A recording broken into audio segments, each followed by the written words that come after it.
اگر کسی پر پہاڑ کے برابر بھی قرض ہے تو نبی صلی اللہ علیہ وسلم نے ارشاد فرمایا کہ اس دعا کی برکت سے اس کا قرض اتر جائے گا۔ آج کے اس مہنگائی کے دور میں ہر دوسرا شخص قرض کے بوجھ تلے دبا ہوا ہے، آمدنی کم ہے، اخراجات بہت زیادہ ہیں، مجبوری میں لوگ قرض اٹھاتے ہیں لیکن دے نہیں پاتے۔ سب سے پہلے تو یہ یاد رکھیے گا کہ مجبوری میں قرض لینا، ضرورت ہے تو قرض لینا بالکل جائز ہے، لیکن بعض لوگ قرض اٹھاتے ہیں لیکن وہ قرض نہ بھی اٹھائیں جب بھی ان کا گزارا ہو سکتا ہے، لیکن وہ اپنے تعیشات کو کم نہیں کرتے، اپنی عیاشی کو کم نہیں کرتے اور قرض اس وجہ سے وہ اٹھا لیتے ہیں۔ مجبوری میں قرض اٹھانا یہ کوئی غلط نہیں ہے، مجبوری میں قرض اٹھانا بالکل جائز ہے، اور قرض جب لیں آپ تو دینے کی نیت رکھیں کہ اللہ تبارک و تعالیٰ اس کے اتارنے کے کوئی اسباب پیدا فرمائے گا، میں یہ قرض ضرور اتاروں گا۔ قرض اگر کسی نے اٹھایا ہے تو قرض اتار نہیں پا رہا، کوشش بھی کر رہا ہے، تو یہ دعا پڑھیں، انشاءاللہ عز و جل اس قرآنی دعا کی برکت سے اس کا قرض اتر جائے گا۔ یہ میرے نبی کا فرمان ہے۔ طبرانی نے حضرت معاذ رضی اللہ تعالی عنہ سے روایت کی ہے کہ رسول اللہ صلی اللہ علیہ وسلم نے ارشاد فرمایا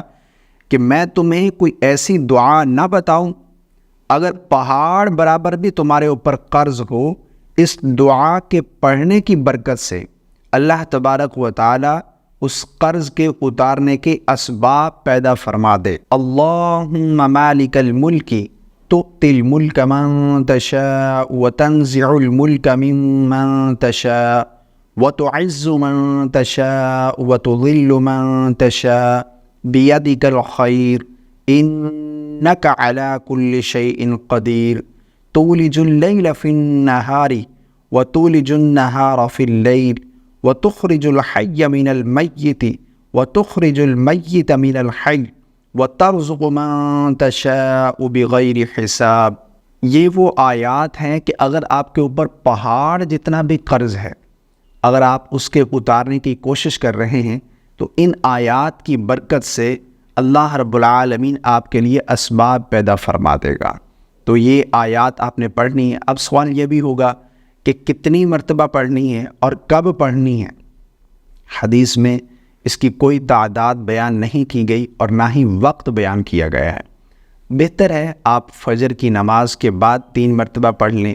اور اسی طرح عشاء کے بعد 3 مرتبہ یہ دعا اول آخر درود پاک کے ساتھ پڑھ لیں، تو انشاءاللہ عز و جل جو آپ کے اوپر قرض ہے، جس قرض میں آپ دبے ہوئے ہیں، اور لوگ مجبوری میں قرض اٹھاتے ہیں پھر اپنی خوشیوں کو بھی ہلاک کر دیتے ہیں اس قرض کے بوجھ میں دب کر، تو اگر آپ کے اوپر قرض ہے تو یہ دعا پڑھنا شروع کر دیں۔